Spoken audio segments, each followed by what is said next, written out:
All right, there we are, everybody. Scott Stevens here with another perspective as we look at our Monday and Wednesday, today being Wednesday, the 21st of October, view of some of the things that I'm kind of considering are important going on around the world today. Whether always towards the top of the list, it is so important in so many features, whether it's the markets or food or traveling just to and from work. Weather's up there, so is the ability to transact goods, money, the liquidity of the markets. The Fed certainly helped with that lately. Then the other thing, which is in many, many ways the paramount, the foundation of that happens to be one's safety. One's safety is something that the forefathers, Benjamin Franklin, talking about, and there's even this long lasting quote essentially saying, if you'll trade your freedom or security for your liberty for safety, you'll end up with neither. And we've been kind of cornered as a people, as a population, and not just in the United States.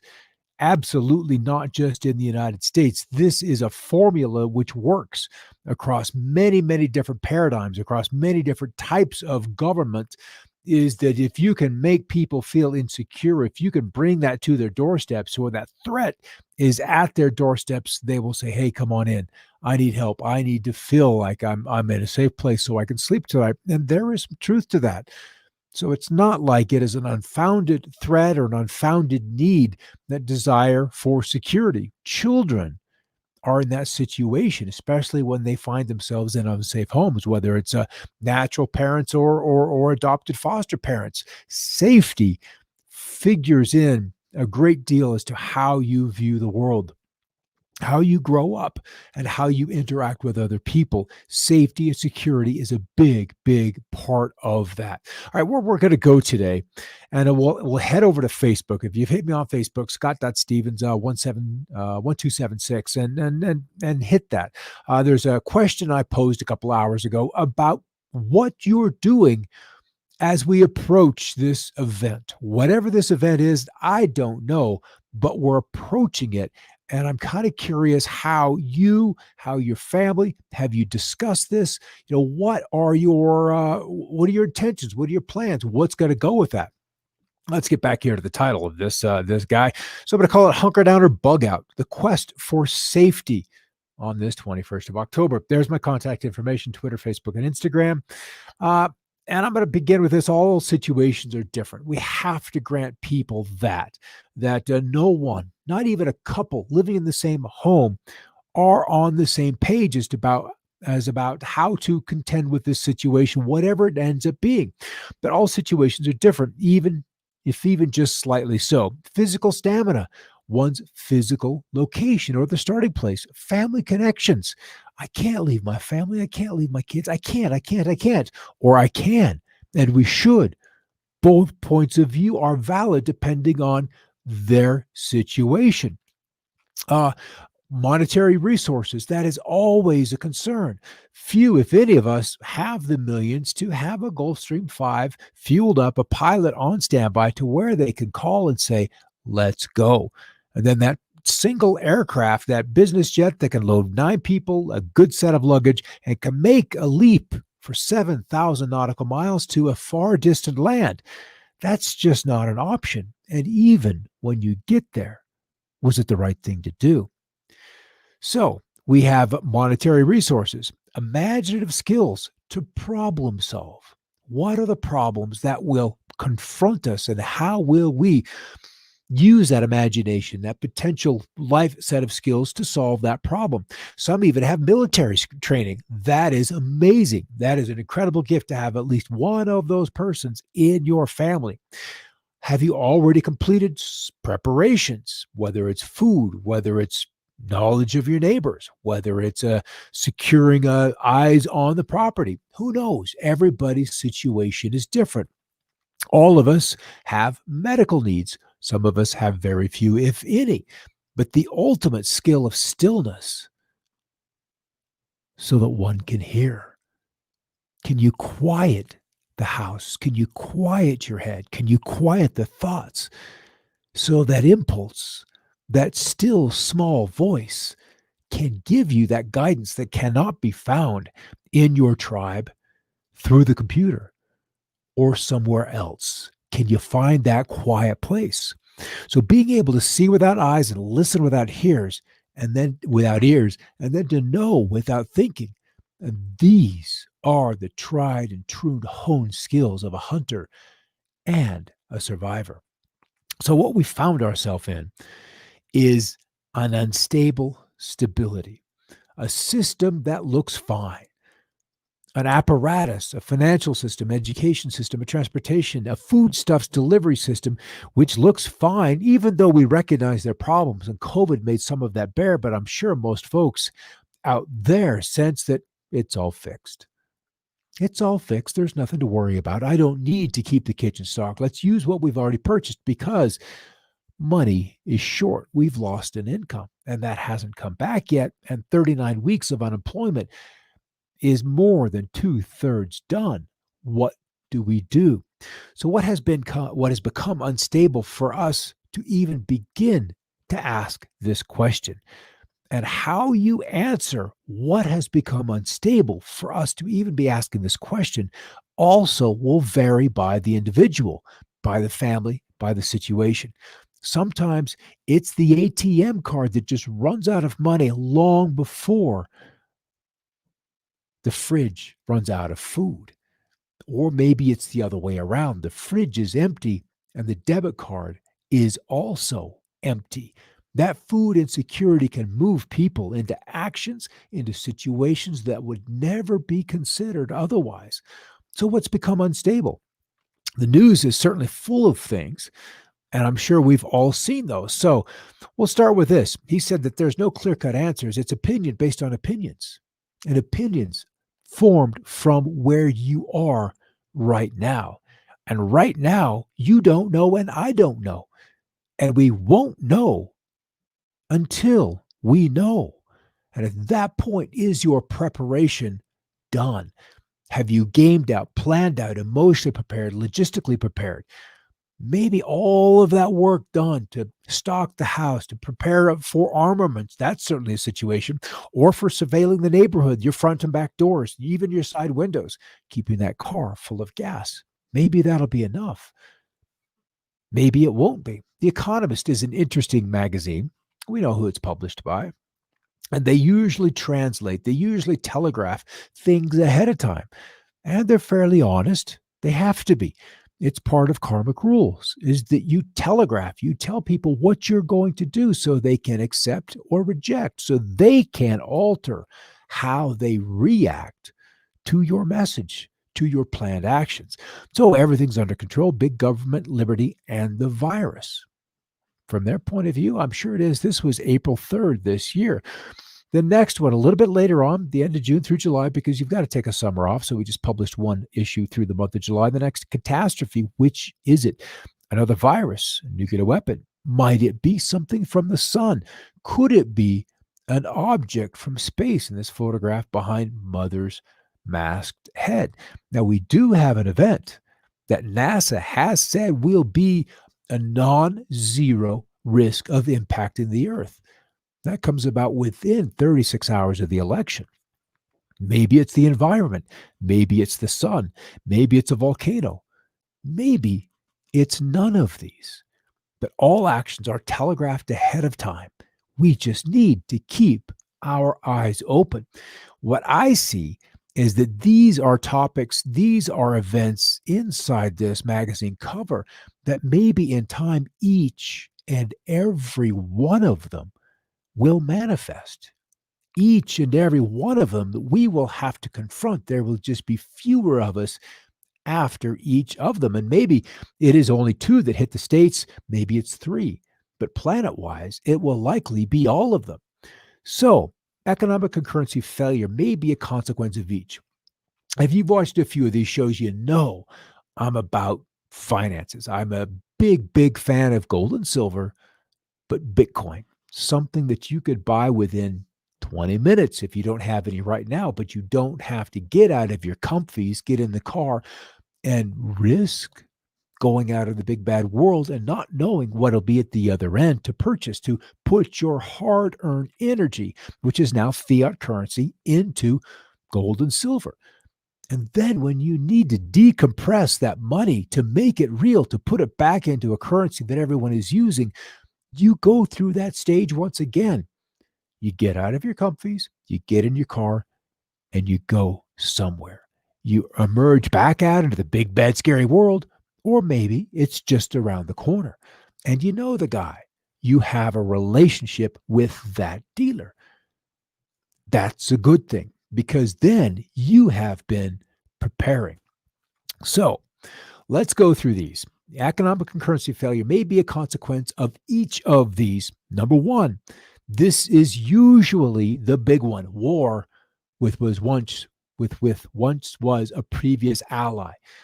And one of the big fears in World War II, and one of the reasons we ended up with internment camps, was because they may have or do have sleeper cells or intelligence agents on the ground. Because with the previous ally, the back and forth from businesses, from education, from trade and commerce, allowed a good mixing of populations across both parties, in China or in the States, or in Russia or in the States. It just depends on who it is. Right now, we've gone from massive Russia fear to concern about the sleeping dragon, the other one in the East that now has multiple nations on high alert because they are facing incredible strife inside their nation. One of the nations, Xi Jinping, basically telling his population, go get food. We talked about this on Monday. You need to have months, but at a minimum, weeks worth of food. And we have not heard our leaders usher that just yet. Then it wouldn't matter. It would get derided and called down because that would indicate that something is afoot. Something big is moving, and something that we, because we've been worried about other things, haven't talked to the population about. So the other one being earthquake, meteor, or flood, or some other kind of natural disaster. This also on The Economist's front page of that July issue of The Economist. Civil unrest. And in many ways, this one concerns me the greatest. Civil unrest because it is unknown where it would manifest. Who would have in April guessed Minneapolis?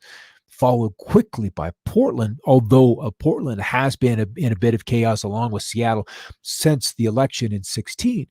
But then to look back from our point towards the end of October at the streets of Manhattan and seeing restaurant after storefront, these flagship stores representing businesses that had been in business for 150 years, boarded up, and in some cases, bankrupt. Did anybody anticipate that? We thought we might see some of this when I was watching Wuhan back in January. But to go through this, and this event, that's just freaking crazy. That could never happen. Yet, here we are. Then the other issue that just showed up over here is vaccination. And that is something that I haven't even gone into, but we can in a moment. Ultimately, all of this unrest, all of this concern over the future comes down to a disruption of logistics.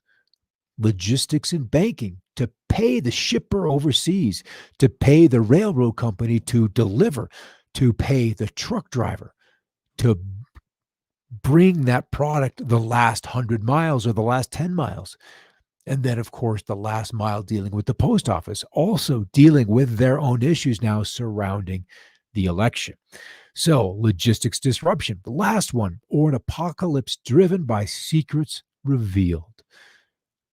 Us, we, the population, the citizenry, the taxpayers, those of us who don't have a say at the table of government, learning the secrets that have been hidden behind closed doors. Closed doors closed to us for centuries. We learn their nasty secrets. We learn why they kept those doors closed and why only a few were invited to the table. But to be partaking of a meal at the table, one had to then compromise themselves to be blackmailable. This is how you keep control.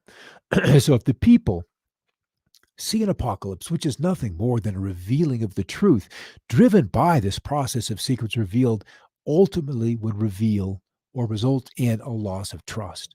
And our money says, in God we trust.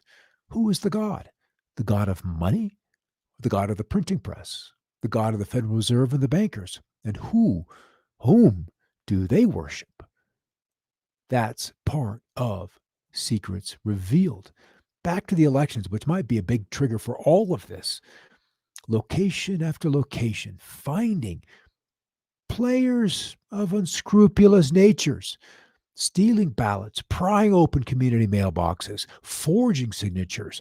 When we have, 38 counties or 38 states, all of those which have more people registered than there is population eligible to vote, something's amiss.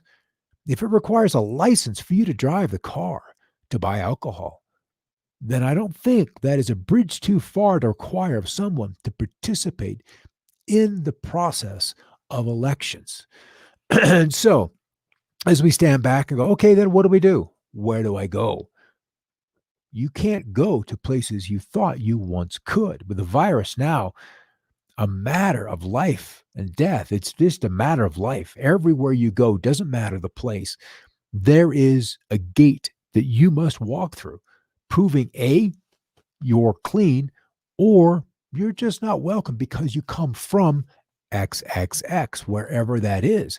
This now being a global community that used to be so small that you could go from corner to corner of this planet in less than a day, and now you can't. So, with the virus now a matter of life from here on out, escaping to an exotic remote island doesn't even seem like it's an option. And even then, if supplies get restricted, will they want a stranger, a foreigner, a person who does not speak that language, using the precious supplies sent to that island, grown on that island? We're kind of circling the wagons, and you've got to question who will be there.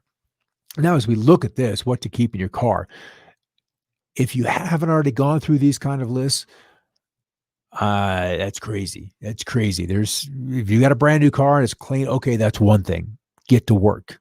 Put these things, and these lists are all over the net. Organic preppers, urban survival, these lists are everywhere. So this is not a surprise. There is nothing exotic in this. These are simple requirements that your hands, your feet, your eyes, your tongue touches over the course of maybe a single month. And you buy them occasionally in bulk, and they go into the garage. They sit in the pantry. They go in a closet. But they're there.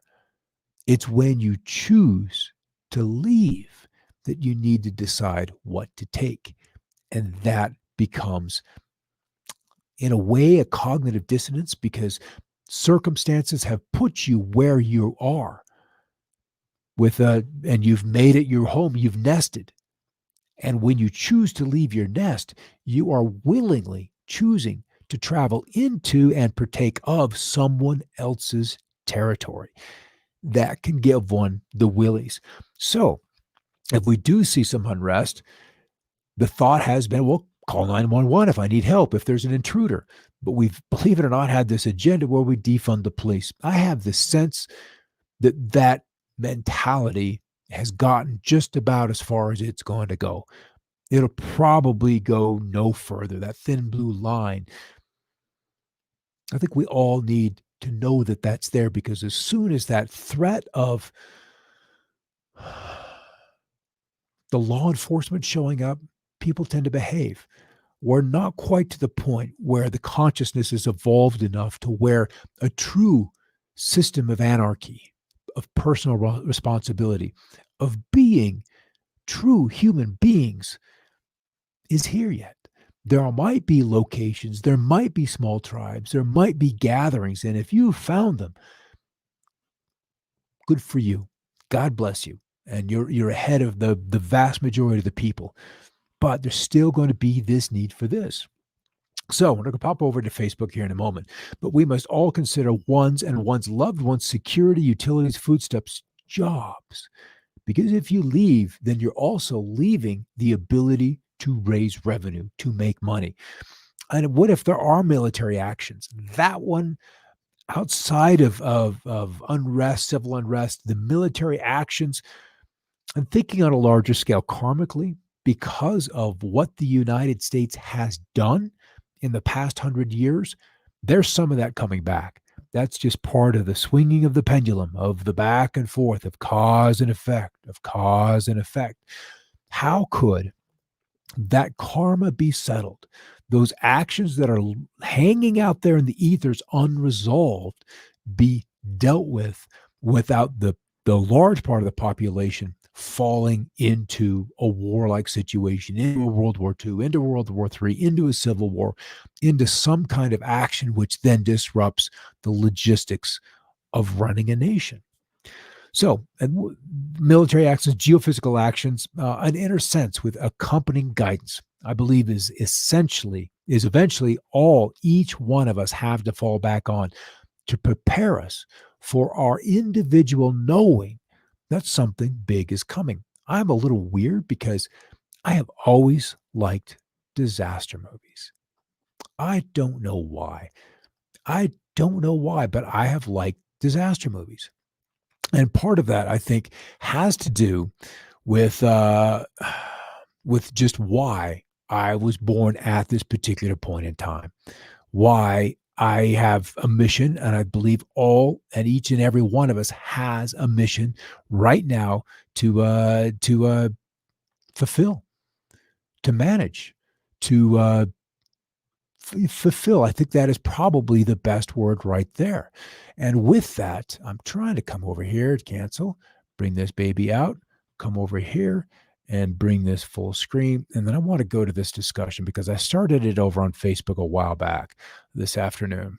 And in doing that, we can come here. So what I was asking for is input, ideas that others have had about this concept of hunker down or escape.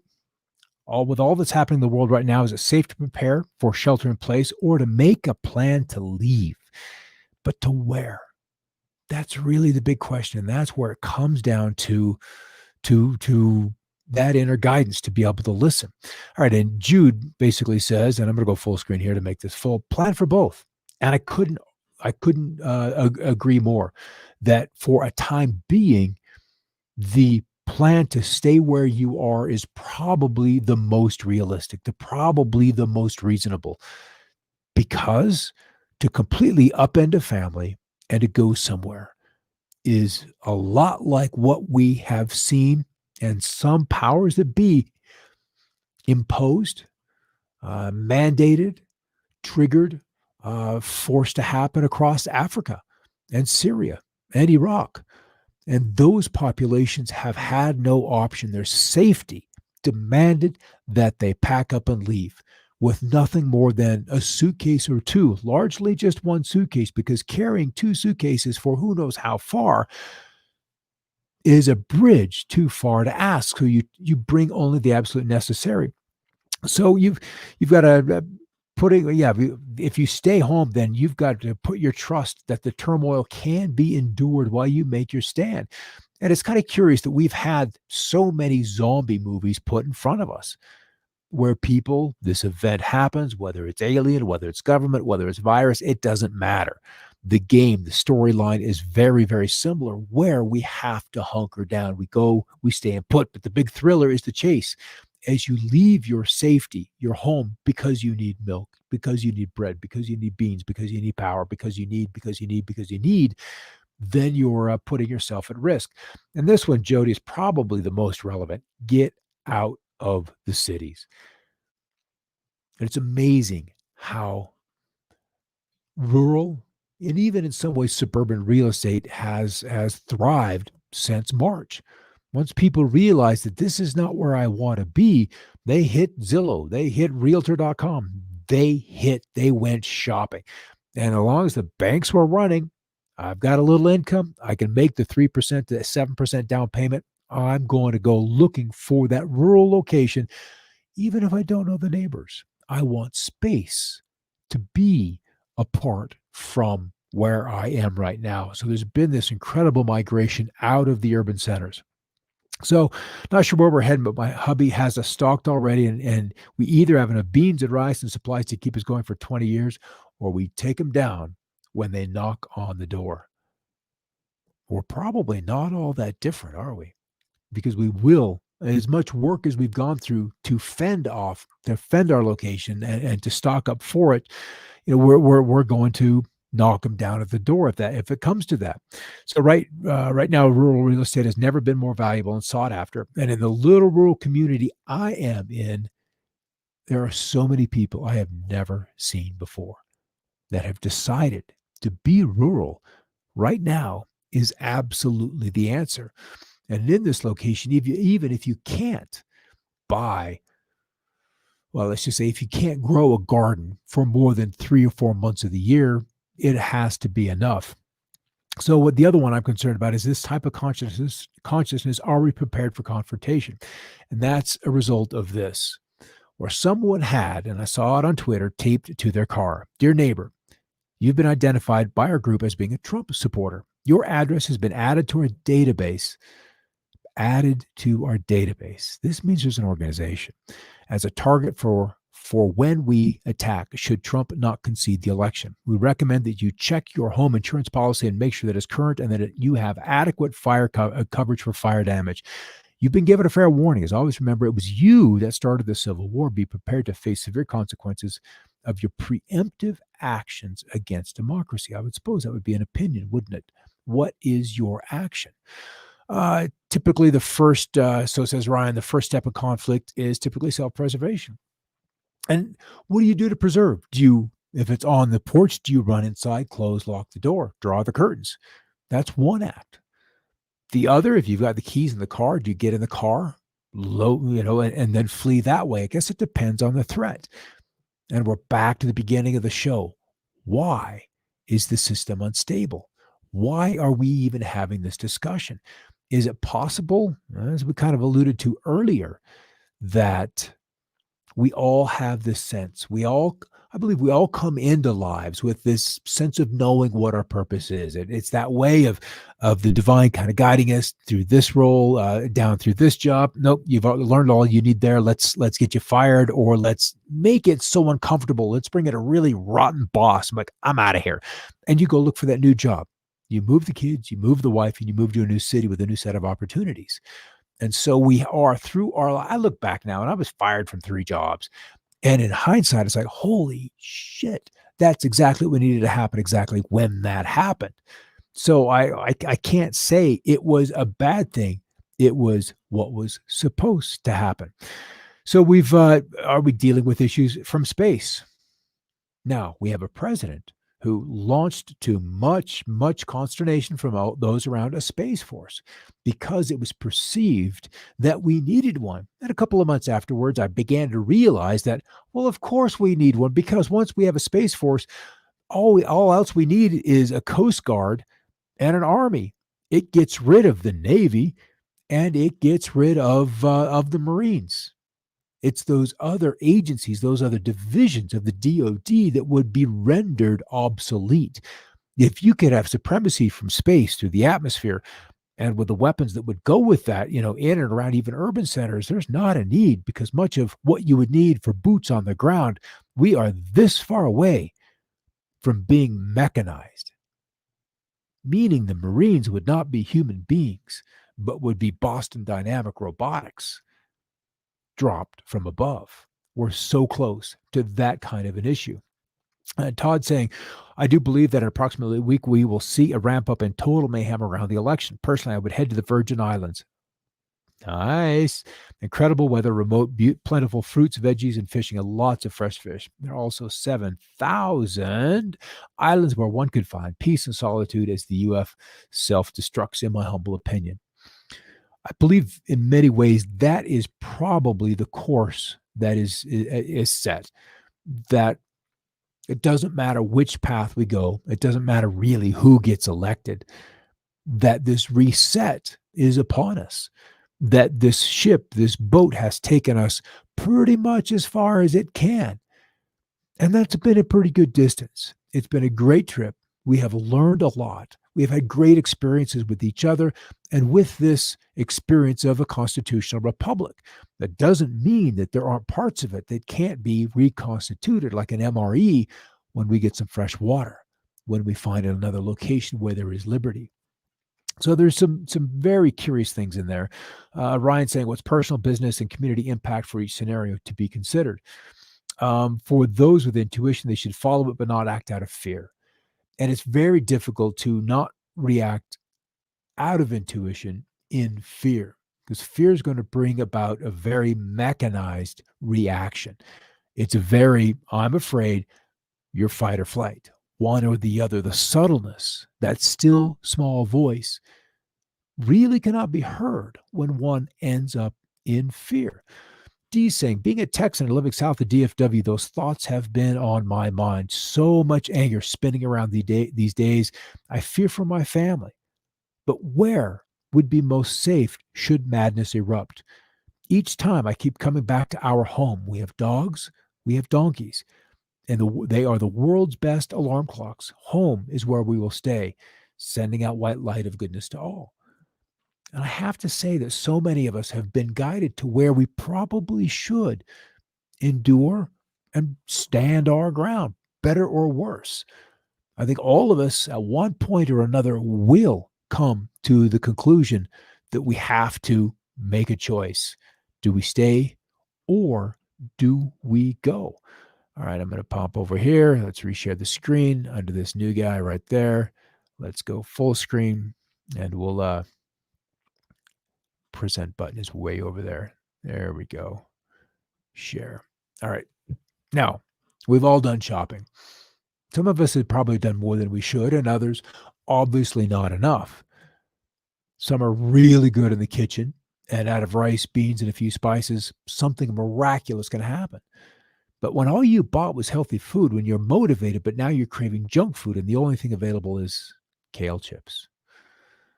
Oh, my life. I have no self-control. So in order to eat healthy, I need to only have healthy food at home. But sometimes a girl freaking out needs a plate of pasta with some melted cheese and gelato for dessert. Kids are going to be an amazing, amazing challenge as we move through this. Considering they have to go to school, Zoom or in person, they're exposed to a lot of things that you and I at our ages were not. Just avoid Epstein Island. Oh, Ryan, I love you. Poking the beast. I think there's a lot more coming in out of there. All right, life can only be understood backwards, but it must be lived forward. And isn't that the truth? In hindsight, we understand the whys, just like my comment about jobs. Oh, I understand why I couldn't stay there any longer, but only with the gift of 5 years, 10 years, 15 years worth of hindsight does the beauty, the majesty of all of those moving pieces become clear. And then the understanding of to why and the lessons learned makes perfect sense. So I said that would happen. Distorted memory. It did happen. That was inevitable. I knew that would happen. Predictability. And being and coming from the meteorology, the weatherman, where every single day I had to get up 3 times a day and predict, means I had to look at the current conditions, put that wet finger up in the air and see which way the winds are blowing, look at the models, and then find patterns. And then from the wisdom of having done it before, you can safely predict something is coming. A storm is afoot. How big a storm it is, I don't know. But one does not discover new lands without consenting to lose sight of the shore for a very long time. All right, so this might be the most difficult task facing us. Letting go of the little minutia of the day-to-day noise that intentionally traps each of us into keeping our attention, of always having our skin in the game. In the narrative that is presented to us in that 22 minutes of evening news, along with 7 minutes of pharmaceutical ads, they want your attention. They want you to choose one side or another. And once chosen, you have to defend the decision. to defend the characters in that play. You become a part of it.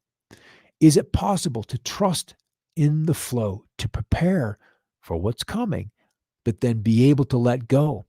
Letting go of the desired outcome may allow us to see the perfect outcome for each of us as individuals. Just as we all began this game at a different place on the game board, on the chessboard, we will all once again land on our feet, but yet in a different state of being, in a different part of that chessboard.